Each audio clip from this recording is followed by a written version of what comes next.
우리 다 함께 한 목소리로 읽겠습니다.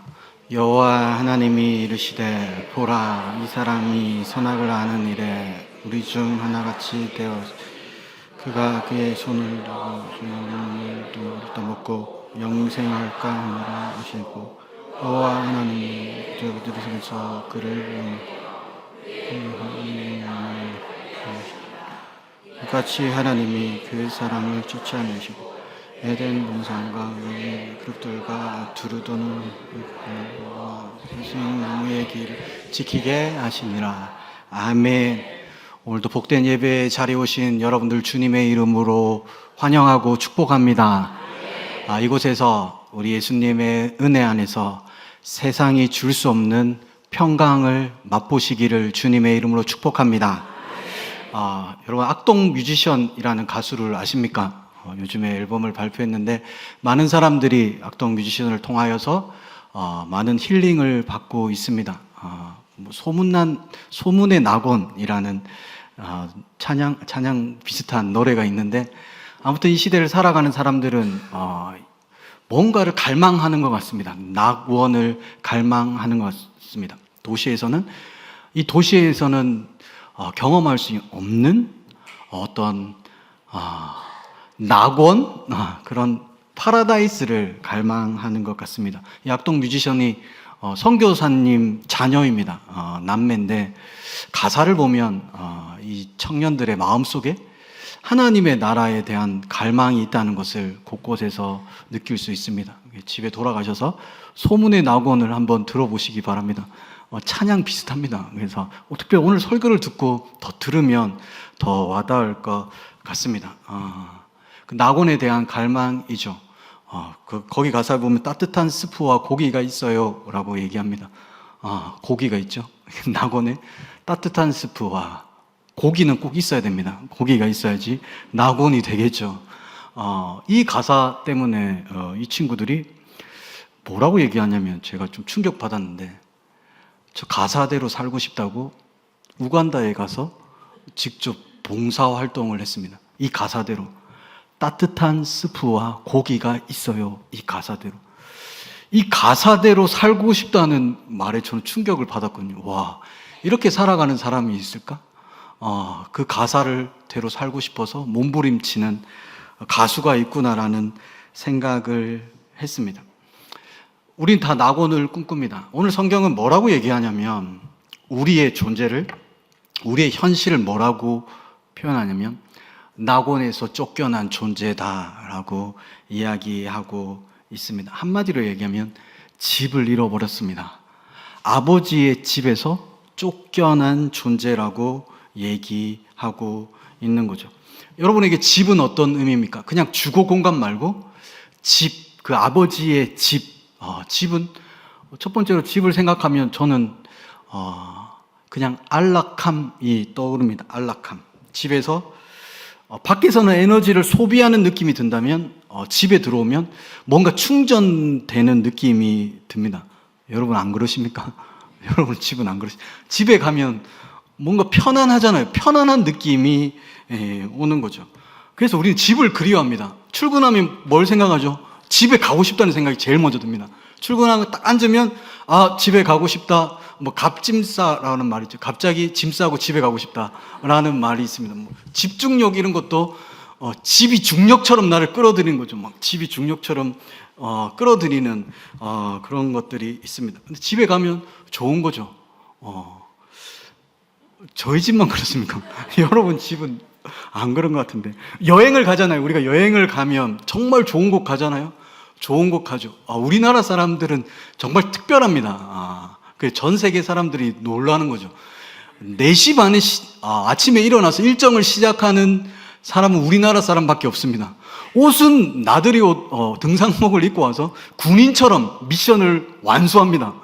이거 해야 된다. 아침 꼭두 새벽부터 일어나서 이거 해야 되고 저거 해야 되고 저거 해야 되고 이거 못했으면 내일 해야 되고 이거 뭔가 시인 것처럼 뭔가 임무를 완수하기 위해서 이 땅에 온 것 같은 사람들, 즐기지는 않고 이거 해야 돼 저거 해야 돼 하는 사람들. 그래서 외국의 렌터카 회사들도 한국 사람이 차를 몰고 가지고 오면 꼭 오일을 교환한 동안 어마어마하게 달리는 거죠. 말도 안 되게. 다른 나라 사람들은 꿈도 꿀 수 없는 거리를 막 돌아다니기 때문에 그렇다고 합니다. 여행은 피곤한 거죠. 여러분, 여행을 갔다가 집에 돌아와서 소파에 앉아서 뭐라고 얘기합니까? 그거 집이 최고다. 정말 비싼 돈을 들여서 그렇게 여행을 했는데도 집이 최고다라고 얘기합니다. 아무리 좋은 호텔에 가서 5성급 호텔이 있어도 집이 주는 그 평안함 있잖아요. 그거 줄 수 없습니다. 저는 집에 가면 여러분은 저희 집에 향기가 있습니다. 그 향기를 맡으면 마음이 편안해집니다.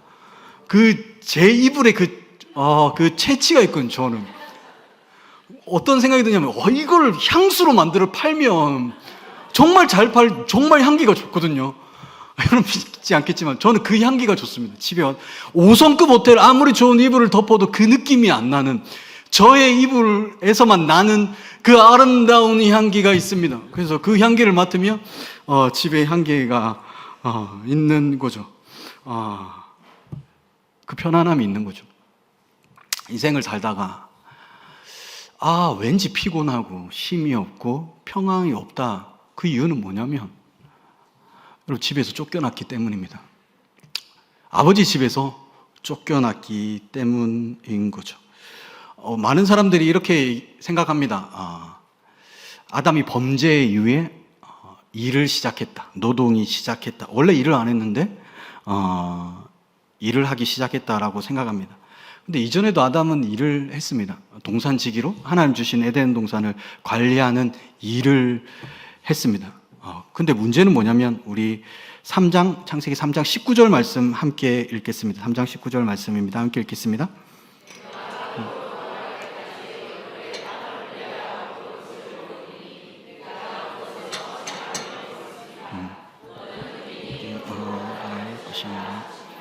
아멘. 예전에는 노동이 즐거움이었습니다. 아담에게는 월요병이 없었습니다. 하나님의 부르심이었고 사명이었고 즐거움이었습니다. 우리는 이해하지 못하겠죠. 그런데 타락 이후에 어떤 일이 생기냐면 노동을 하지 않으면, 즉 땀을 흘리지 않으면 먹을 것이 없는 상황이 되어버립니다. 아버지의 집에 있을 때는 아버지께서 모든 것을 책임집니다. 그래서 그 안에서 노동은 기쁨이고 즐거움이고 사명이었습니다. 그 타락 후에 그 아버지 집에 쫓겨난 때부터 땀을 흘려야 합니다. 땀을 흘려야지 먹고 살 수 없는 상황에 놓이게 되는 거죠. 한마디로 얘기하면 불안합니다. 우리 안에 있는 불안이 있습니다. 두려움이 있습니다. 그게 뭡니까? 땀을 흘려야지. 내가 수고해야지. 학생들은 지금 땀 흘려서 공부해야지. 나중에 나의 인생이 행복할 것 같은. 지금 땀 흘리지 않으면 나중에 내가 노후에 나의 인생이 힘들 것 같은 생각이 듭니다. 세상은 얘기하면 땀 흘려야지. 네가 땀 흘려야지 살 수 있다고 세상은 이야기하고 있습니다. 그래서 늘 걱정하죠. 뭐 먹고 살지? 나 뭐가 되지? 나 어떻게 살지? 늘 고민하고 늘 불안한 거죠. 그 불안의 이유는 뭐냐면 쫓겨났기 때문입니다. 아버지의 집에서 쫓겨났기 때문에, 그 낙원에서, 그 에덴에서 쫓겨났기 때문에 우리는 불안한 거죠. 그래서 끊임없이 땀 흘리는 인생을 살아가는 거죠. 부르심은 없고, 여러분 일하면서 하나님이 나를 부르셨다, 이것이 나의 삶의 목적이야, 그렇게 생각하지 않습니다. 그냥 땀 흘려야 돈 번다, 땀 흘려야 우리 가족 살 수 있다라는 마음, 목적도 잃어버리고 삶의 이유도 잃어버린 채 그렇게 열심히 땀을 흘립니다. 땀을 흘리면 행복할 줄 알았는데, 땀을 흘리면 내 마음의 이 문제들이 해결될 줄 알았는데, 땀을 흘리면 흘릴수록 불안하고 두렵고 뭐 먹고 살지, 어떻게 살지, 노후에는 어떻게 하지, 불안 가운데 우리는 살아갑니다. 즉 집을 잃어버려서 그렇습니다. 또 집의 특징은 나를 다 노출시켜도 괜찮은 편안함입니다. 여기 보니까 다들 이쁜 모습으로 앉아 계십니다. 화장도 하셨습니다. 화장도 하셨습니다. 집에 가면 여러분 뭐 하죠? 화장을 지웁니다. 여기서 지우시면 안 됩니다. 여기서는 꼭 하셔야 됩니다. 여기서는 꼭 하시고 이쁜 옷을 입고 여기서는 있어야 됩니다. 그런데 집안에 가면 화장을 지웁니다. 옷을 벗죠. 편한 옷으로 갈아입습니다. 왜냐하면 집이기 때문입니다. 나의 있는 모습 그대로를 받아주는 곳이기 때문입니다. 가면을 벗고 내가 편안하게 말을 해도, 편안하게 행동해도 받아주는 곳, 나의 있는 모습 그대로를 받아주는 곳, 그것이 바로 집입니다. 결혼과 연애의 차이가 있습니다. 연애가 좋은 이유는 집 밖에서만 만나기 때문입니다. 그래서 집 밖에서만 화장을 하고 나를 꾸미고 그런 모습으로 만나기 때문이죠. 결혼이 힘든 이유는 집 안에서 만나기 때문입니다. 생얼을 봐야 됩니다. 진짜 얼굴을 마주해, 평생 그냥 가끔 보는 게 아니라 평생 그 얼굴을 봐야 됩니다. 생얼을 봐야 될 뿐만 아니라 성격을 봐야 됩니다. 내 앞에 있는 끔찍한 죄인을 평생 봐야 된다고. 벗어날 수도 없습니다. 계속 생얼을 보고 성격을 보고 그 있는 모습 그대로 계속 봐야 되니까, 그러니까 결혼이 힘든 거죠. 힘들다고 하더라고요. 저는 안 그런데요. 저는 그렇지 않은데요. 그렇다고 얘기하더라고요. 그래서 저는 결혼식을 요즘에 자주 가는데, 결혼식을 가면 제일 행복한 시간이 있습니다. 신랑 입장 시간입니다. 신랑이 뭣도 모르고 기쁜 표정으로 입장하는 모습을 보면 그렇게 행복합니다.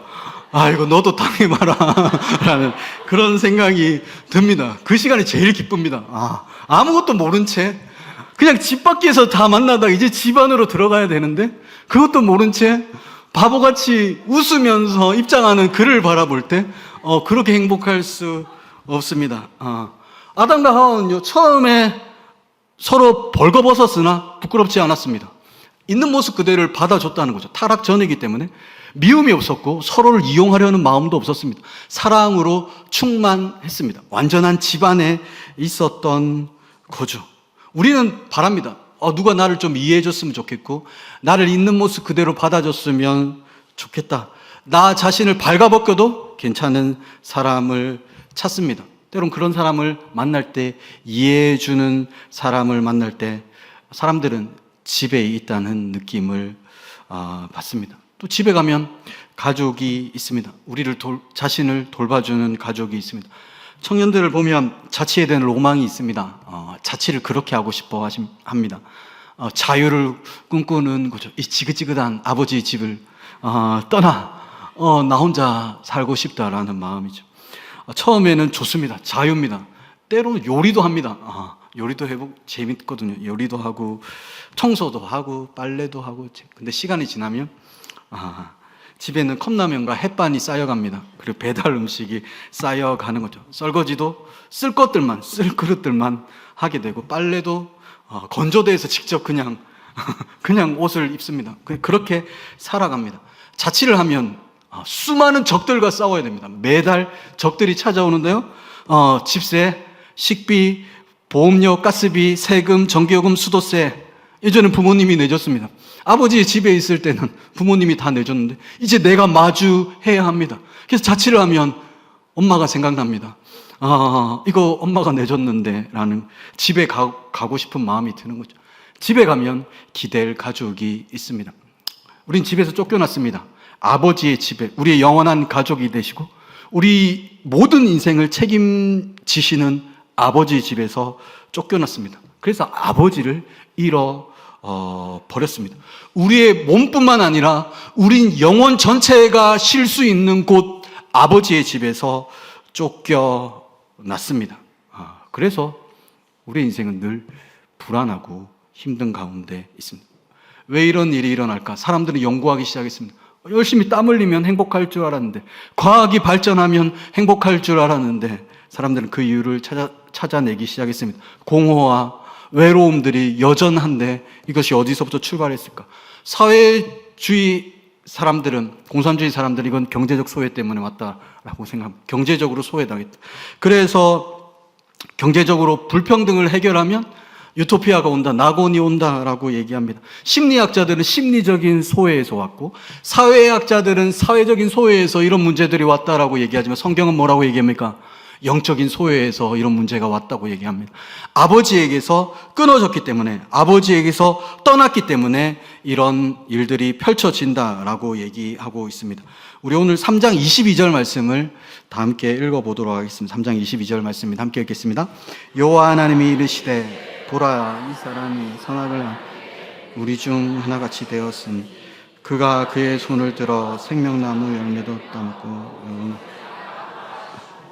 아멘. 하나님께 타락이 위해 생명나무의 열매를 못 먹게 하셨습니다. 영생을 얻을까 하노라라고 말씀하셨습니다.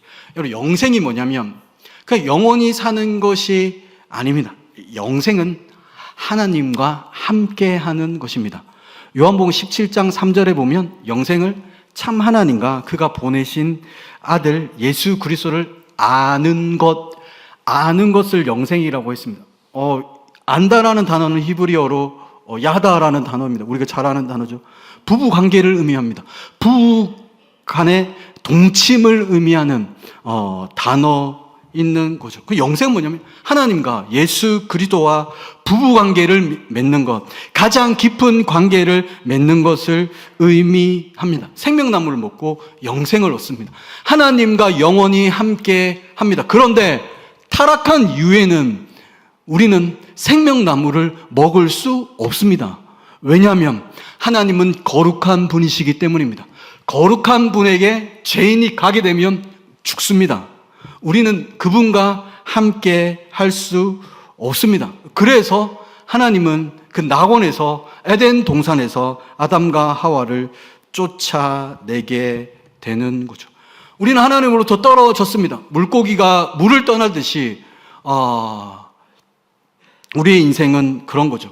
전자제품이 전원 공급을 못 받는 것처럼 뭔가 소비되고 낭비되고 뭔가 피곤한 인생을 살아가는 거죠. 그것은 증상일 뿐입니다. 원인은 하나님에게서부터 떨어져 나갔기 때문입니다. 그 아버지의 집에서 떨어져 나갔기 때문입니다. 그래서 평안과 쉼을 잃어버렸습니다. 노숙자로 살다가 가끔 공원에 가면 좋겠죠. 전쟁터에 있다가 공원에 가면 좋겠죠. 거기 벤치도 있고 조경도 잘 되어 있습니다. 때론 이 세상도 우리가 살만한 곳이라고 느껴질 때도 있습니다. 그러나 여기는, 재 많은 이 세상은 우리가 살 집이 아닙니다. 왜 우리 인생이 무력하고 우리 인생이 공허하고 참심과 만족이 없습니까? 정말 땀 흘려서 수고하고 있는데 우리는 왜 여전히 공허하고 피곤한 삶을 삽니까? 우리가 집에 있는 것이 아니라 공원 같은 것에 있기 때문입니다. 그냥 공원에 만족하며 살아가고 있기 때문입니다. 에덴 동산에서 쫓아냈습니다. 이 하나님이 잔혹하게 보일 수도 있습니다. 24절 말씀입니다. 24절 말씀을 다 함께 읽어보겠습니다. 하나님이 이 사람을 쫓아내시고 에덴 동산 동쪽에 그룹들과 두루 도는 생명나무의 길을 지키게 하시니라. 아멘. 에덴 동산 동쪽입니다. 동쪽의 그룹 천사들입니다. 천사들과 두루 도는 불칼을 두어 생명나무로 가는 길을 지키셨습니다. 막으셨다는 거죠. 여기서 두루 도는 불칼이 돌고 있습니다. 히브리어를 보면 굉장히 빨리 돌아갑니다. 그 불칼이 어떻게 하냐면 그냥 돌고 있는 것이 아니라 이렇게 찌르면서 불칼이 돌고 있습니다. 그리고 그룹들이, 천사들이 이곳을 지키고 있습니다. 한마디로 얘기하면 갈 수 없다는 거죠. 그 어떤 죄인도 여기는 진입할 수 없습니다. 가면 죽습니다. 나는 너무 가혹하다라는 생각이 들 수도 있습니다. 왜 천사들과 불칼을 두셨을까? 그냥 없애버리면 되잖아요. 인간이 범죄했으면 그냥 에덴을 뒤엎어버리고 다시 시작하면 되는데 왜 천사들과 불칼을 두어 에덴 동산 생명나무를 왜 지키게 하셨습니까? 여기서 은혜의 흔적을 발견할 수 있습니다. 막은 것처럼 보이지만 지키고 있다는 거죠. 이 생명나무를 지키고 있다는 건 뭐냐면, 보존하고 있다는 것은 뭐냐면 다시 집을 찾을 수 있다는 거죠. 지금은 보호하고 있는데, 지금을 보호하고 있다는 것은 가치 있다는 거죠. 너무 소중한 것이기 때문에 지금은 보호하고 있습니다. 그런데 때가 되면 이것을 다시 먹을 수 있고 아버지의 집이 회복될 수 있다는 것을, 그 희망을 우리에게 던져주고 있습니다. 성경에서 다시 집을 찾을 희망을 주님께서는 보여주고 있습니다. 성경에서 칼이 의미하는 것은 하나님의 정의와 심판입니다. 하나님의 정의와 심판인 거죠. 우리가 죄를 지었고요, 그 정의와 심판 아래에 있습니다. 낙원을 들어가려면 절대 들어갈 수 없습니다. 그 불칼에 맞아 죽어야 합니다. 그 성경은 얘기하죠. 죄의 결과는, 죄의 삭은 사망입니다. 죄를 지으면 하나님의 진노와 심판을 받아야 합니다. 근데 하나님의 에덴을 보존하고 계십니다. 그렇다면 다시 에덴을 찾을 방법이 있다는 거죠. 다시 생명나무에 가는 길이 있다는 것을 우리에게 보여주고 있습니다. 출애굽기를 가면요, 이스라엘 백성이 있습니다. 하나님께서 이스라엘 백성들을 부르셨습니다. 그들을 구원하셨고요, 그들은 지금 광야에 있습니다. 물리적인 집이 없습니다. 물리적인 집이 없을 뿐만 아니라 영적인 집도 잃어버렸고요, 심리적으로도 집이 없는 상태입니다. 근데 하나님께서 은혜를 베풀어 주십니다. 특별히 이스라엘 백성들에게 은혜를 베풀어 주십니다. 너희들 1년에 한 번, 지금 막혀 있는데 하나님의 아버지의 집을, 하나님을 만날 수 있는 길은 완전히 막혀 있는데, 너희가 죄인이기 때문에 그 누구도 이 문을 뚫고, 그 에덴의 동문을 뚫고 누구도 올 수 없는데 1년에 한 번 기회를 준다. 아버지의 집을 맛볼 수 있는 기회를 주겠다. 그래서 7월 17일 대속죄일에 이스라엘 백성 중에 단 한 명, 대표 한 명, 대제사장에게 아버지의 집을 경험하게 해 주셨습니다. 1년에 한 번 너희가 지은 모든 죄를 용서해 주고, 완전한 건 아니지만 하나님으로부터 흘러나오는 은혜를 공급받는 길을 열어주셨습니다. 그 집을 경험할 수 있게 해주셨습니다. 그래서 하나님은 성막을 지으라고 명령하셨습니다. 성막에는 여러 가지 기구들이 있고요, 성막 가장 깊은 곳에는 지성소가 있습니다. 말씀에 따르면 그 지성소에 하나님이 계십니다. 그 지성소에 들어가야 하나님을 만날 수 있습니다. 근데 죄인이기 때문에 하나님의 나라에 지성소에 들어갈 수 없습니다. 1년에 한 번 대제사장에게 들어갈 수 있는 기회가 주어집니다. 성소와 지성소를 맡고 있는 휘장이 있습니다. 사진 한번 보여주시죠. 시청각 교육입니다. 하나님의 시청각 교육입니다. 휘장 무늬를 보십시오. 천사입니다. 저기 보시면 두루 도는 칼이 있습니다. 이건 뭘 얘기하는 거죠? 하나님 시청각 교육을, 너희들 쫓겨난 자들이다. 너희들은 쫓겨난 자이고, 지금 하나님께로 나아가는, 에덴으로 가는, 낙원으로 가는 문은 막혀 있다. 천사들이 지키고 있고 불칼이 돌고 있다. 그 어떤 죄인도 이것을 뚫고 들어갈 수 없다라는 것을 보여주는 거죠. 근데 하나님 은혜를 베풀으십니다. 근데 1년에 한 번 이 문을 열어준다. 대제사장이 정결 예식을 한 후에, 거룩하게 한 후입니다. 거룩하게 하지 않으면, 정결 예식 제대로 치르지 않으면 들어가면 죽습니다. 근데 하나님 특별히 은혜를 베풀어 주셔서 대제사장이 정결 예식을 치른 후에 휘장을 제치고 저 문, 그 어떤 죄인도 뚫을 수 없는 저 문을 열고 하나님께로 나아갈 수 있습니다. 휘장을 열면 뭐가 있습니까? 사진 한번 보여주시죠. 언약궤 법궤가 있습니다. 저 위에 뭐 있죠? 그룹입니다. 저 천사 그룹입니다. 그룹이 있죠. 그리고 저 언약궤 법궤의 뚜껑을 속죄소라고 합니다. 속죄소라는 거죠. 지금 보호받고 있다는 거죠. 이 에덴이, 생명나무가 보호받고 있다는 거죠. 그리고 1년에 딱 한 번 엄청난 정결 예식을 치른 제사장은 휘장을 젖히고 저기에 들어갔습니다. 제사장이 들어가서 뭘 하냐면 성경에 이렇게 명령하고 있습니다. 우리 레위기 16장 14절 말씀 함께 읽겠습니다. 손아지 피를 가져 손가락으로 속죄소 동쪽에, 또 손가락으로 그 피를 속죄소 앞에 7번 뿌릴 것이며. 아멘. 인간은 쫓겨났습니다. 그 누구도, 어떤 죄인도 하나님을 만날 수 없습니다. 여기 성경에 보면 재밌죠? 속죄소, 뚜껑이죠. 동쪽이라고 얘기합니다. 서쪽도 아니고 남쪽도 아니고 북쪽도 아니고 동쪽. 하나님의 시청과 교육입니다. 에덴을 떠올리라는 거죠. 너희가 쫓겨난 존재라는 것을 떠올리라는 거죠. 에덴. 그냥 동쪽이라고 말씀하신 거 아니고, 너희들이 비참하고 너희들 인생이 허무하고 너희들 인생이 피곤한 이유는 다른 이유가 아니라 나에게서 떠나갔기 때문이고 쫓겨났기 때문이다. 에덴 동쪽으로 너희들이 쫓겨났기 때문이다. 하나님께 나아가는 문은 닫혔다. 그런데 하나님은 은혜의 기회를 사람들에게 보여주는 거죠. 문이 열릴 수 있다는 걸 보여주는 거죠. 이 문이 절대 열리지 않을 것 같은 그 문이 1년에 한 번 열렸다는 것은 열릴 수 있다고, 이 문도 열릴 수 있다는 것을 우리에게 보여주고 있습니다. 대제사장이 속죄소 동쪽에 피를 뿌립니다. 수송아지에 피를 뿌립니다. 그렇게 대속죄일에 놀라운 하나님의 은혜를 베풀어 주셨습니다. 열릴 수 있다는 걸 보여줍니다. 완전히 닫힌 게 아니라 열릴 수 있다는 희망을, 다시 아버지의 집으로 돌아갈 수 있다는 희망을 우리에게 던져주고 있습니다. 에덴을 되찾을 수 있는 힘, 다시 그 집을 찾을 수 있는 힘이 어디에 있습니까? 우리에게 있지 않습니다. 사람들에게 있지 않습니다. 하나님이 정말 이스라엘 백성들에게 특별한 은혜를 주셨거든요. 1년에 한 번 문을 열어주셨거든요. 아버지의 집을 경험할 수 있게 해 주셨거든요. 그런데 이스라엘 백성들은요, 그들은 문을 열어주셨음에도 대속죄일의 규례를 행하지 않았던 해가 정말 많았습니다.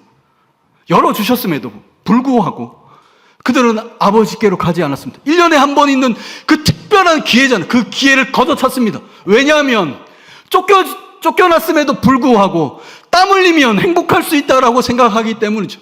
예배 드릴 시간에 그냥 땀 흘리면, 오늘 땀 흘리고 수고하면 노를 위해 내가 애쓰고 수고하면 행복할 수 있다고 착각했기 때문에 하나님의 은혜를 걷어차고 쫓겨났음에도 불구하고 여전히 허무하고 여전히 외롭고 여전히 피곤한 인생임에도 불구하고 아니라고, 더 땀 흘리면 내가 땀을 더 흘려서 그런 거라고, 내가 더 땀을 흘리면 행복할 수 있다고 착각하며 그 하나님의 은혜를 걷어차 버렸습니다.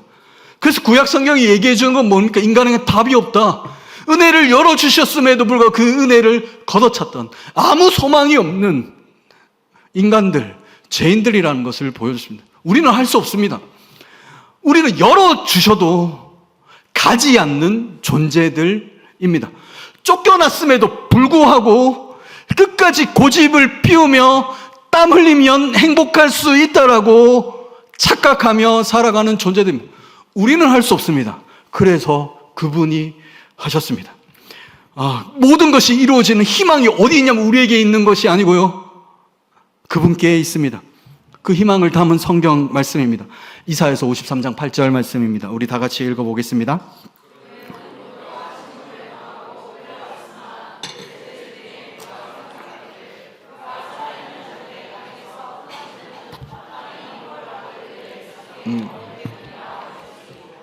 아멘. 예수 그리스도를 예언한 말씀입니다. 시간이 지나서 하나님의 아들이 이 땅 가운데 오셨습니다. 그분은 곤욕을 당했고요, 신문을 당하고 끌려갔습니다. 뭐라고 얘기하죠? 그가 살아있는 자들의 땅에서 끊어짐은 이라는 단어가 나옵니다. 여기서 끊어짐이라는 단어가 어떤 의미냐면 칼을 맞아서 잘렸다는 의미입니다. 칼에 맞으셨다는 말입니다. 예수님께서 이 땅에 오셔서 칼을 맞으셨다. 왜? 마땅히 형벌받을 내 백성의 허물입니다. 그 때문에, 우리가 받을 허물 때문에 우리가 맞아야 됩니다. 하나님께 나아가기 위해서 우리가 맞아야 됩니다. 그 불칼을 우리가 맞아야 되고 하나님의 심판과 진노를 우리가 맞아야 합니다. 그러기 마땅합니다. 근데 그분께서 우리를 대신하여서 끊어짐을 당하셨습니다. 그 칼을 맞으셨습니다. 그리고 그 칼에 베이셨고 그 칼에 죽임을 당하셨습니다. 그분이 이 땅 가운데 오셔서 집이 없으셨습니다. 그분은 마국간에서 태어나셨습니다. 전능하신 그분이 무주택자로 이 땅 가운데 오셨습니다. 그분은 왕궁을 취하셔도 전혀 문제가 되지 않은데 이 땅 가운데 집이 없는 존재로 오셨습니다. 그래서 인자는 머리 둘 곳도 없다라고 말씀하셨습니다. 그분이 이 땅 가운데 오셔서 버림을 당하셨습니다. 아버지의 집에서 쫓겨난 것처럼 쫓겨날 이유가 없으신 그분께서 마치 집을 잃어버린 것처럼 그는 버림을 당했고 소외를 당하셨습니다. 아버지로부터 버림을 받으셨습니다. 가족 같은 제자로부터 배신을 당했습니다.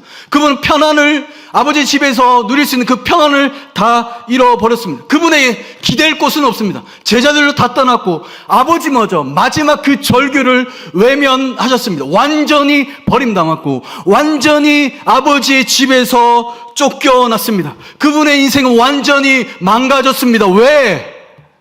우리의 허물 때문입니다. 우리를 대신하여 지금 끊어짐을 당하고 계십니다. 그때 십자가에서 예수님이 돌아가실 때 어떤 일이 일어났습니까? 마태복음에서는 이렇게 이야기하고 있습니다. 마태복음 27장 50절, 51절 말씀입니다. 우리 함께 읽겠습니다.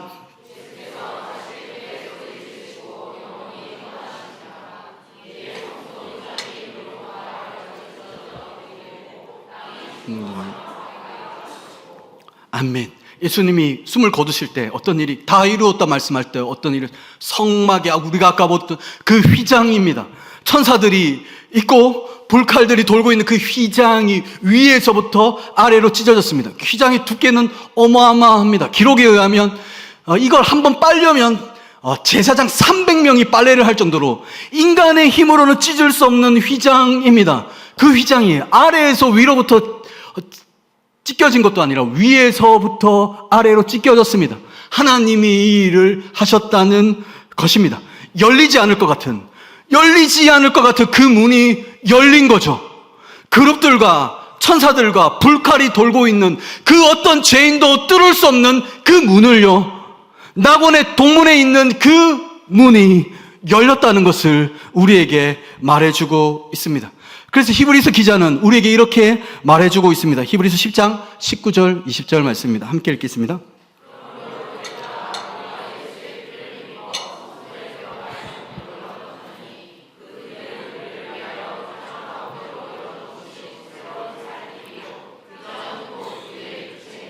아멘. 뭐라고 얘기하면 휘장은 그분의 육체다라고 얘기합니다. 그분의 육체가 십자가에서 찢겨질 때 휘장도 찢어졌습니다. 그분의 육체가 우리를 대신하여 칼에 찔림으로 말미암아 하나님께로 나아가는 문이 열렸습니다. 그래서 히브리서 기자는 성소로 나갈 담력을 얻었다고 얘기합니다. 성소로 나갈 담력. 그 어떤 인간도 꿈꾸지 않았던 일이 펼쳐지는 거죠. 그 어떤 죄인도 하나님께 나아갈 생각을 하지 못합니다. 그런데 우리를 대신하여 그분이 끊어지심을 당하심으로 하나님께로 나아가는 문이 열렸습니다. 첫 번째 아담은 그것을 차지하고 있었습니다. 근데 그는 쫓겨났습니다. 예수 그리스도는 로마서의 기록에 의하면 두 번째 아담이 되셔서 이 땅 가운데 오셨습니다. 그 쫓겨난 사람들과 하나가 되셨습니다. 다시 낙원을 차지하려면 어떻게 해야 됩니까? 누군가가 칼을 맞아야 합니다. 이 문을 열기 위해서는 이 칼이 뭡니까? 하나님의 정의와 공의와 심판의 칼입니다. 하나님은 완전히 공의로우신 분이십니다. 우리 하나님은 완전히 정의로우신 분이십니다. 그래서요, 넘어가면 안 됩니다. 여러분, 판사가 재판을 할 때 불의한 일을 했음에도 불구하고 제대로 처벌하지 않는 판사를 향하여 우리는 불공정하다라고 얘기합니다. 그분은 위대하신 판사이십니다. 그분은 완전히 공의로우신 분이십니다. 그래서 죄를 넘어가서는 안 됩니다. 이 심판의 칼로 누군가를 찔러야 합니다. 그래야지 공의가 완성되는 거죠. 둘 중에 하나입니다. 죄인들을 찔러버리든지 아니면 사랑하는 아들 예수 그리스도를 찌르든지 둘 중에 하나는 하셔야 합니다. 근데 하나님께서는 우리를 사랑하는 아들 예수 그리스도를 찌르는 것을 선택하셨습니다. 그분이 칼에 베이셨습니다. 하나님의 정의와 심판의 칼, 그 끔찍한 그 칼에 끊어짐을 당하셨습니다. 그 모든 일을 통하여 하나님께 나아가는 문이 열렸습니다. 이제 더 이상 그 검은 없습니다. 검은 임무를 완수했습니다.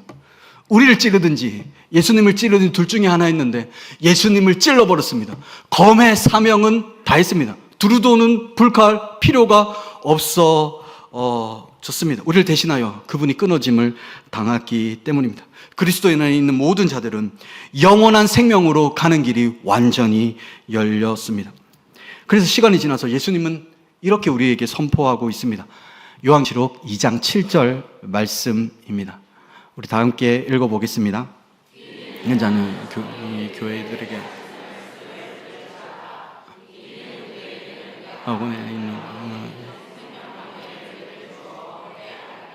아멘. 예수님은 죽음을 이기시고 부활하셨습니다. 그분은 원수를 밟으시고 완전히 승리하셨습니다. 승리하시고 말씀하시는 거죠. 낙원에 있는 생명나무를 주어 먹게 할 것이다. 이기는 자, 예수 그리스도와 묶여있는 자, 그분의 승리가 우리의 승리가 됩니다. 그리고 생명나무를 먹게 됩니다. 이렇게 외치는 것, 나는 낙원을 회복했다. 너희들은 잃어버렸지만 나는 차지했다. 내가 그 칼을 뚫었다. 너희를 대신하여 그 칼을 맞았다. 내가 정의의 심판 그 불칼을 맞아서 고통당했다. 그리고 나는 다시 그 낙원을 차지했다. 누구든지 나를 믿고 나를 바라보고 내게로 온다면 너희는 다시 생명나무의 열매를 먹게 될 것이고 영생을 누리게 될 것이고 하나님 아버지와 함께 영원토록 살 것이고 그 아버지의 집에서 아버지의 보호와 책임지심 그 아래서 영원토록 평강을 누리며 살게 될 것이다. 나는 낙원을 회복했다 라고 외치고 계십니다. 낙원이라는 단어가 창세기 3장에 낙원을 잃어버렸습니다. 그리고 낙원이라는 단어가 등장하지 않고 나중에 계시록, 방금 읽었던 계시록 3장 7절에 낙원이라는 단어가 등장합니다. 잃어버려서 등장하지 않는 단어가 누가복음에 느닷없이 등장합니다. 우리 누가복음 20장 43절 말씀 다 함께 읽어보겠습니다. 내가 진실로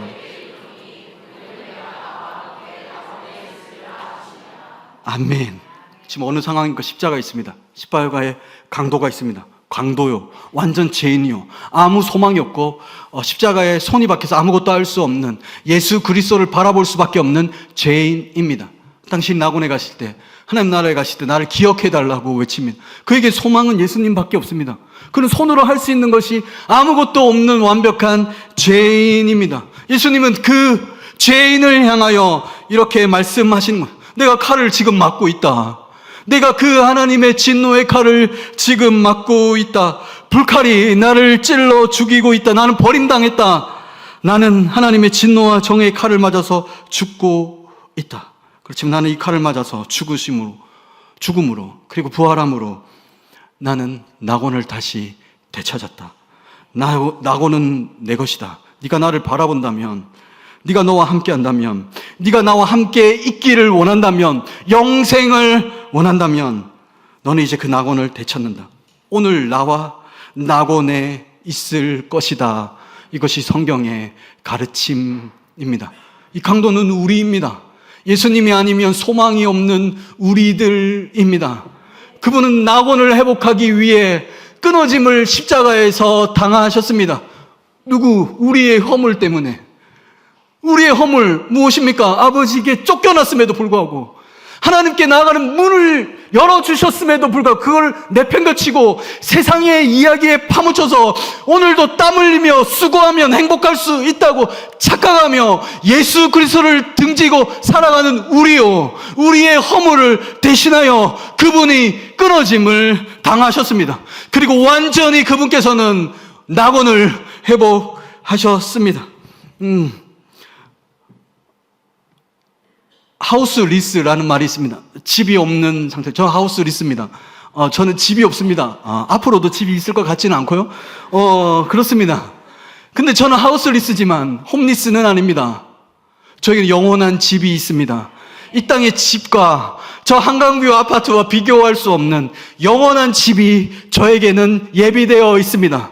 나의 잘남이 아닌, 나의 어떠함이 아닌 그분께서 그 집을 회복시키기 위해 나의 허물을 대신하여 끊어짐을 당했기 때문에 저는 하우스리스지만 홈리스는 아닙니다. 우리도 마찬가지입니다. 우리는 하우스리스입니다. 우리는 쫓겨났기 때문에 우리는 때론 이 땅에서 피곤한 인생, 허무한 인생을 살아갑니다. 그러나 우리는 하우스리스지만 아직 완성되지는 않았지만 영원한 집이 우리를 기다리고 있습니다. 예수 그리스도 안에 있는 모든 자들, 예수 그리스도를 바라보고 예수 그리스도와 묶인 모든 자들은 그 영원한 집에 가게 될 것입니다. 그래서 예수님이 말씀하신 것, 내 아버지의 집에는 거할 곳이 많다. 내가 너희를 위하여 거처를 예배하러 간다. 내가 다시 와서 너희를 내게로 영접하여 나 있는 곳에 너희도 함께 있게 하리라 말씀하셨습니다. 초청합니다. 그 집으로, 그 낙원으로 우리를 초청하고 있습니다. 우린 때론 이 땅 가운데 쫓겨났기 때문에, 집을 잃어버렸기 때문에 때론 절망할 수밖에 없는 현실 가운데 처할 때도 있습니다. 근데 절망 가운데 절망하지 않을 이유는 하나입니다. 우리는 홈리스가 아니기 때문입니다. 영원한 집이 예비되어 있기 때문입니다. 그렇다면, 이것이 복음이라면, 오늘 우리에게 주어진 복음이라면 우리는 어떻게 해야 합니까? 첫 번째입니다. 집에 자주 방문하십시오. 우리는 하우스리스입니다. 완전히 그 집으로 간 것이 아닙니다. 그때까지 시간이 걸릴 거요. 그리스도께서 다시 오셔서 우리는 완전한 그 집안에 거하게 될 것입니다. 완전한 안식과 평강을 맛보게 될 것입니다. 맛보는 정도가 아니라 누리게 될 것입니다. 그런데 그냥 나중에 있는 일이 아닙니다. 바로 여기서 우리는 그 아버지의 집을 경험할 수 있습니다. 집을 자주 방문하십시오. 아까 히브리서 기자가 얘기했던 것이 그것입니다. 하나님께로 나아가는 문이 열렸다고. 이 땅에서도 거기서만 아버지의 집을 맛보는 것이 아니라 바로 지금 여기서도 아버지의 집을 경험할 수 있다고 말하고 있습니다. 그 아버지의 집만이 주실 수 있는 평강, 거기서만 누릴 수 있는 평강, 거기서만 누릴 수 있는 안락함, 나의 있는 모습 그대로 받아주는 그 아버지의 집을 여기서 경험할 수 있습니다. 영원히 열리지 않을 것 같은 문이 열렸습니다. 예수 그리스도의 끊어지심으로 그 문이 완전히 열렸습니다. 그래서 히브리서 기자가 간곡하게 부탁하고 있는 거죠. 문 열렸다고, 성소 2장이 찢어졌다고, 그분의 육체가 찢겨지심으로 하나님께로 나아가는 문이 열렸다고, 너도 오늘 하나님을 만날 수 있다고. 구약의 백성들은 꿈꿀 수 없는 일, 그 누구도 꿈꿀 수 없는 일, 그 꿈꿀 수 없는 그 일이 오늘 현실이 되어서 예수 그리스도를 피를 힘입어 성소로 달려갈 담력을 없는 모든 자들은 나의 공로가 아닌 예수 그리스도를 공로를 의지하여 하나님 앞에 나아가는 모든 자들에게 아버지의 집을 경험할 수 있게 해 주셨습니다. 문제는 열렸는데 안 간다는 겁니다. 이 예배가 얼마나 놀라운 특권인 줄 아십니까? 놀라운 특권 가운데 우리가 있습니다. 문이 열렸다고. 그런데도 가지 않겠다는 거죠. 열어주셨음에도 가지 않겠다는 거죠. 이 놀라운 예배가 의무가 되고 짐이 되어 버렸습니다. 우리는 예배의 감격을 잃어버렸습니다. 주일 성수를 얘기합니다. 주일 성수 해야 합니까? 안 해야 됩니까? 온라인 예배 드려야 됩니까? 안 해야 됩니까? 이 질문은요, 예배의 영광을 모르기 때문에 하는 질문입니다. 이 예배의 가치를 안다면 달려오셔야 합니다. 그의 보혈을 힘입어 이곳에 달려오셔야 합니다. 이 시간은 특별한 시간입니다. 쫓겨 사는 우리에게, 쫓겨서 살아가는 우리에게 아버지의 집을 오픈해주는 시간입니다. 그래서 이곳에서 맛보셔야 합니다. 맛보시고 꿈꾸셔야 합니다.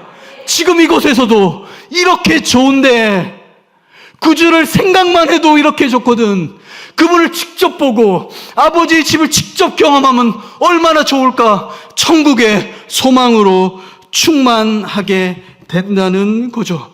왜 휘장이 찢어졌는데 왜 가지 않느냐 얘기하는 거죠. 우리의 자격이 아닌 그분의 자격으로 열어주셨습니다. 세상은 땀을 흘려야 살 수 있다 얘기합니다. 근데 성경은 얘기합니다. 그분이 피를 흘려 주셔야 살 수 있습니다. 그분이 피를 흘려 주셔야 우리가 예배할 수 있습니다. 그분이 끊어지심을 당해야 우리가 예배할 수 있습니다. 그래서 이 자리는요, 복된 자리입니다. 이 세상의 어떤 것과 비교할 수 없는 영광스러운 자리입니다. 아버지의 집을 맛보는 시간입니다. 만약에 이곳에서 아버지 집을 누리지 못한다면 우린 노숙자처럼 살아갈 것입니다. 인생이 그냥 노숙자처럼 떠도는 인생같이 여겨질 것입니다. 이곳에 오셔서 예수 그리스도의 복음을 들으셔야 합니다. 재미있고 감동적인 설교가 우리를 살리는 것이 아닙니다. 그때뿐입니다. 예배는 즐기는 것이 아닙니다. 쉬는 게 아닙니다. 교회는 극장이 아닙니다. 여기는 극장이 아니라 아버지의 집입니다. 지치고 병든 나그네들이 아버지의 집을 경험해야 합니다. 아버지의 집이 있습니다. 아픔도 슬픔도 질병도 외로움도 고통도 없는 그 집입니다. 소문의 낙원에서 얘기하는 당신의 불치병은 그곳에서 존재할 수 없습니다. 우리의 죄는 그곳에서 존재할 수 없고 우리의 외로움과 고독과 슬픔과 허무함과 공허함은 그곳에서 존재할 수 없습니다. 그곳이 예비되어 있습니다. 예수 그리스도 안에 그 영원한 집이 우리 가운데 예비되어 있습니다. 두 번째, 우리는 무엇을 해야 합니까? 서로 집이 되어 주셔야 합니다. 서로가 집이 되어주는 공동체입니다. 우리 3장 20절 말씀 함께 읽어볼까요? 3장 20절 말씀 함께 읽겠습니다. 제가 읽겠습니다. 아담이 그의 아내의 이름을 하와라 불렀으니 그는 모든 산자의 어미가 됨이더라. 아멘. 창세기를 보잖아요. 우리는 그냥 태어날 때부터 하와라고 이름을 가졌다고 생각합니다. 근데 여자라고 불렀습니다. 이 말씀 전에 그냥 여자라고 불렀거든요. 타락 이후에 하와라는 이름을 지어줍니다. 이 하와라는 이름의 뜻은 산자의 어머니라는 뜻입니다. 그 전에는 그냥 여자라고 그냥 불렀습니다. 왜 이 이름을 불러줬을까? 창세기 3장 15절에 이런 말씀이 있습니다. 창세기 3장 15절입니다. 함께 읽겠습니다. 너로 여자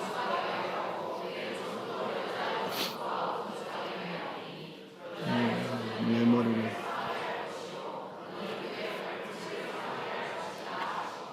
아멘. 처음 던져진 인간에게 죄인들에게 던져진 복음입니다. 여자의 후손이 올 것이다. 원수의 머리를 상하게 할 것이다 라고 얘기합니다. 완전한 승리를 예언하고입니다. 아담의 입장에서는 여자의 후손이 희망입니다. 누군지는 모릅니다. 우리는 알죠. 예수님입니다. 여자의 후손이 뱀이랑 원수가 될 것이고 뱀의 머리를 짓밟을 겁니다. 하나님께 쫓겨나서 퍽퍽하고 고통스러운 상황이 있지만 해결될 수 있다는 것을 하나님은 알려주셨습니다. 소망을 가지는 말씀입니다. 그 여자의 후손이 누구를 통해 옵니까? 여자입니다. 여자를 통해서 옵니다. 그래서 그 이전에는 여자라고만 얘기했습니다. 근데 이제는 어떻게 얘기하죠? 어머니라고 얘기합니다. 산자의 어머니라고 이야기하는 거죠. 아담이 하나님의 말씀을 믿는 거죠. 맞아, 여자의 후손이 나올까? 이 여자로부터 후손이 나올까?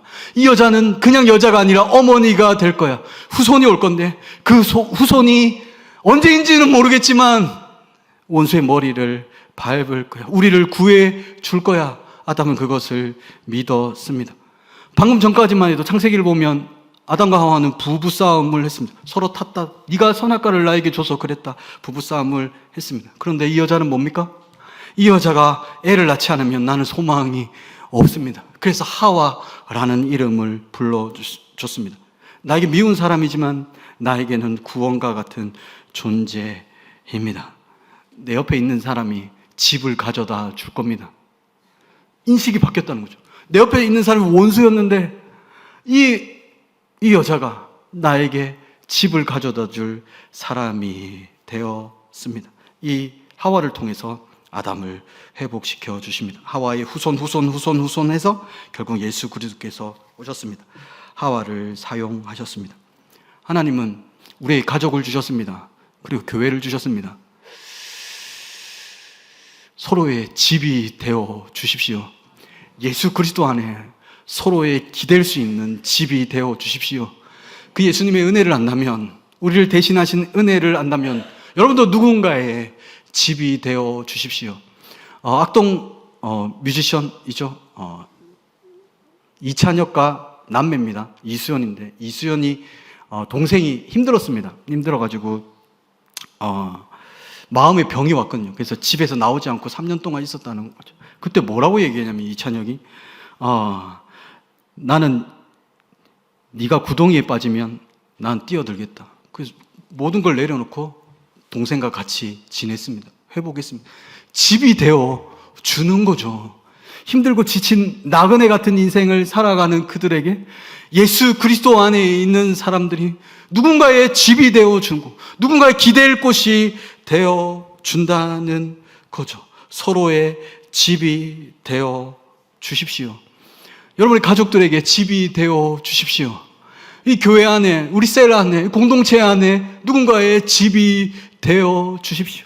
예수 그리스도를 전해주시고 영원한 집이 되신 그 예수 그리스도를 알려주시고 함께 예수 그리스도 안에 그 영원한 집을 누릴 수 있도록 해 주십시오.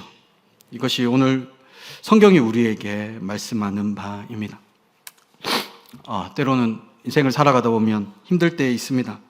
이게 없어서 나 집이 없어서, 나 자가가 없어서 힘든 거야 라고 얘기합니다. 내가 승진하지 못해서, 사업이 잘 되지 못해서, 내가 그 학교를 가지 못해서, 내가 이 사람과 결혼해서, 그건 아니겠죠. 뭐 이유가 있겠죠. 나 이것 때문에 불행하다라는 거죠. 나 이런 관계를 누리지 못해서 힘든 것 같다라고 얘기합니다. 성경은 분명합니다. 너무 정확합니다. 여러분이 힘든 이유는요, 쫓겨나서 그렇습니다. 아버지의 집을 잃어버려서 그렇습니다. 돈이 없어서 힘든 게 아니고요, 관계가 깨어서 힘든 게 아니고요, 쫓겨났기 때문에, 아버지의 집을 잃어버렸기 때문에 힘든 것입니다. 그래서 예수님을 바라보아야 합니다. 그래서 우리가 해야 할 일은 예수 그리스도를 바라보는 일입니다. 우리를 대신하여 끊어짐을 당하신 그리스도를 바라보십시오. 우리의 낙원을 회복하신, 에덴을 회복하신, 아버지의 집으로 갈 수 있는 모든 길을 열어주신 그 그리스도를 바라보시기 바랍니다. 소문이 아니라, 소문의 낙원이 아니라, 소문 같은 곳이 아니라, 그 아버지의 집이 천국이 그냥 들려오는 있겠지 정도가 아니라, 성경은 천국의 소망이라고 얘기합니다. 부활의 소망이라고 얘기합니다. 우리는 소망이라는 단어를 한글 성경 그냥 소망하면 그냥 막연함이 있습니다. 내일 소풍 가는데 내일 비가 안 오기를 소망해, 그 정도. 비가 올지 안 올지 모르는데 비가 안 왔으면 좋겠다는 그것을 소망이라고 얘기합니다. 근데 성경에 나오는 소망이라는 단어는요, 100% 확신할 때 쓰는 단어입니다. 우리가 생각하는 그 정도의 소망이 될 수도 있고 안 될 수도 있는데 되었으면 좋겠다. 저 천국이 있으면 좋겠다, 안 있으면 좋겠다, 그 정도가 아니라 천국은 있습니다. 아버지의 집은 확실히 있습니다. 이곳에서 경험하는 불치병이 없습니다. 이곳에서는 불치병을 해결할 수 없지만 그 아버지의 집에는 그 모든 불치병이 없습니다. 천국을 소망하십시오. 아버지의 집을 바라보십시오. 오늘 우리의 현실을 견디게 하는 힘이 무엇입니까? 그분이 우리를 위해 찢어지심으로 휘장이 열리고 에덴의 동쪽 그 동문이 열렸습니다. 하나님을 만날 수 있고, 하나님을 경험할 수 있고, 하나님의 음성을 들을 수도 있고, 하나님의 평강을 맛볼 수도 있습니다. 우리에게 그 집이 예비되어 있습니다. 그 아버지의 집이 있습니다. 있는 나의 모습 그대로를 받아주는 그 집이 있습니다. 그분은 나를 받아주실 것입니다.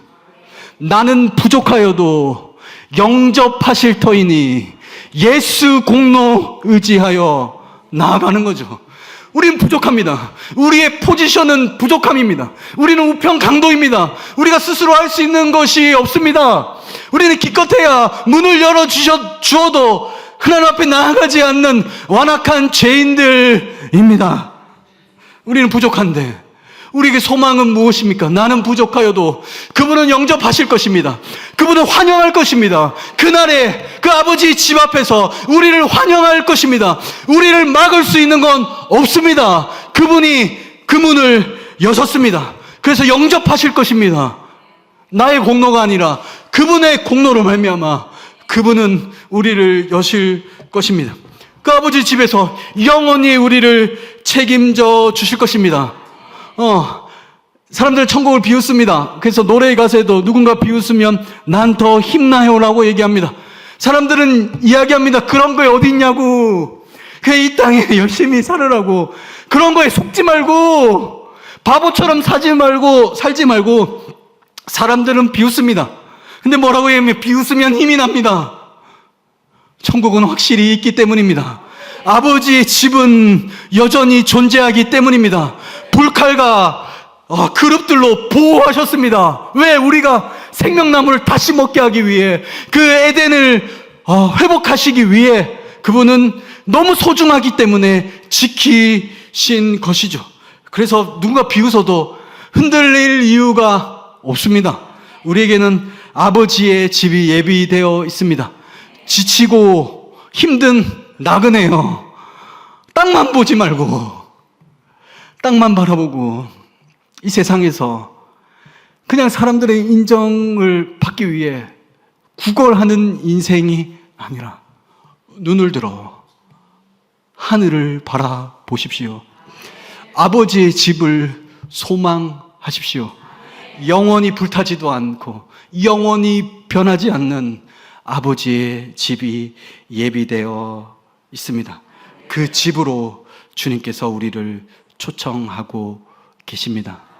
오늘도 우리의 부족함을 바라보는 것이 아니라 오늘도 못난 죄인을 위하여 문을 열어주셔도, 여러분 오늘 어떤 마음으로 오셨습니까? 문을 열어주셨음에도 그 은혜를 모르고 그 덤덤한 마음으로 앉아있는 우리, 이곳에서는 예배하는 것처럼 보이지만 한 주간 또 하나님의 은혜를 걷어차고 땀 흘려야 돼, 지금 땀 흘려야 돼 라고 생각하며 열심히 땀 흘리며 쫓겨난 인생, 노숙자처럼 집이 아닌데 공원에 만족하며 이 공원이 좋네, 저 공원이 좋네. 거기는 집이 아닙니다. 영원히 거할 집이 아닙니다. 거기에는 평안이 없습니다. 이 못난 죄인들을 위하여 우리의 허물을 대신하여 끊어지심으로, 그분의 육체가 찢어지심으로 아버지께로 나아가는 모든 문을 여셔서 그 아버지의 집을 회복하신 그 예수 그리스도, 우리의 유일한 구원자 예수 그리스도를 바라보십시오. 오늘도 그 충만한 은혜 가운데, 나그네의 여정 가운데 영원히 이 땅에서 살 것처럼, 이 땅에서 죽을 것처럼 살지 마시고 때로는 눈을 들어 하늘을 바라보며 확실한 천국을 바라보며 살아가는 저와 여러분 되시기를 주님의 이름으로 축복합니다.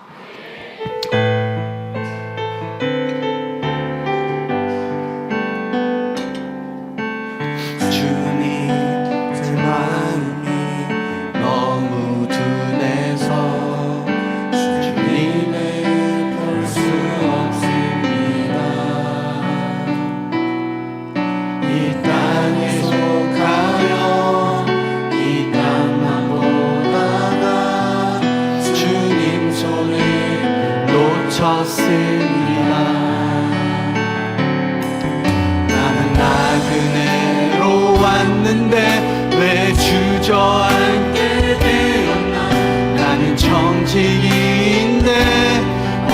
이제부터 내 삶의 주인이 되어버렸나.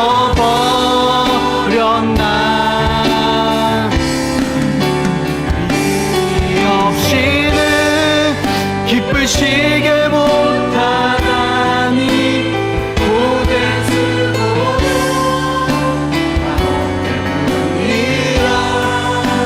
믿음이 없어서 무너진 삶의 모든 자리에 다시 주님을 기다립니다. 믿음이 없이는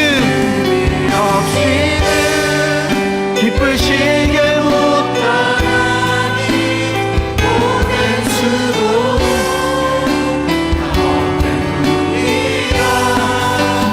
믿음이 없어서 무너진 삶의 모든 자리에 다시 주님을 기다립니다.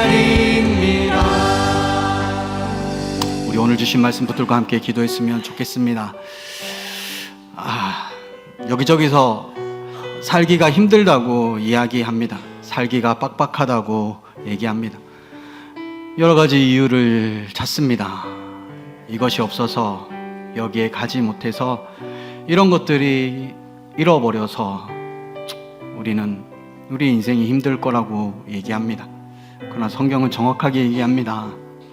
우리가 힘든 이유는 쫓겨났기 때문입니다. 그 아버지의 집에서 쫓겨났기 때문입니다. 원래 하나님 아버지께서 모든 것을 책임지셨습니다. 먹고 사는 문제 모든 것을 책임져 주셨습니다. 근데 쫓겨나고 아담은 불안해지기 시작했습니다. 땀을 흘려야 살 수 있을 것 같은 생각이 들었습니다. 우리는 그 타락한 인생을 살아가고 있습니다.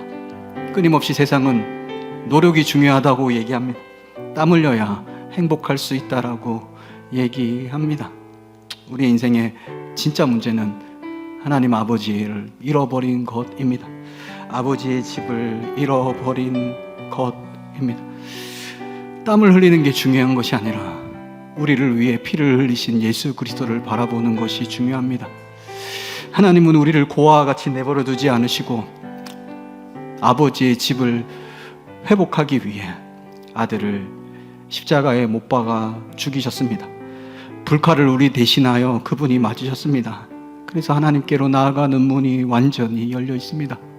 이 예배는 복된 자리입니다. 우리 여기서 맛보셔야 합니다.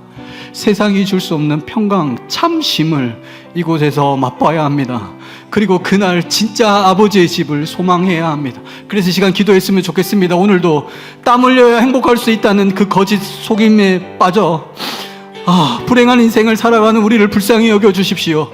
문을 열어주셨음에도 불구하고 나아가지 않는 우리를 불쌍히 여겨주시옵소서. 사랑하는 주님, 우리에게 믿음을 주십시오. 사랑하는 주님, 우리에게 천국의 소망을 허락하여 주십시오. 하나님, 아버지 집이 없는 것처럼, 천국이 없는 것처럼, 아버지가 없는 것처럼 고아와 같이 살지 않게 하여 주시고, 오늘 우리의 온 인생을 책임지시는 그 아버지의 집을 바라볼 수 있도록 그 믿음을 허락하여 주시옵소서. 이 시간 주여 한번 외치고 우리 하나님 앞에 함께 기도하시겠습니다. 주여!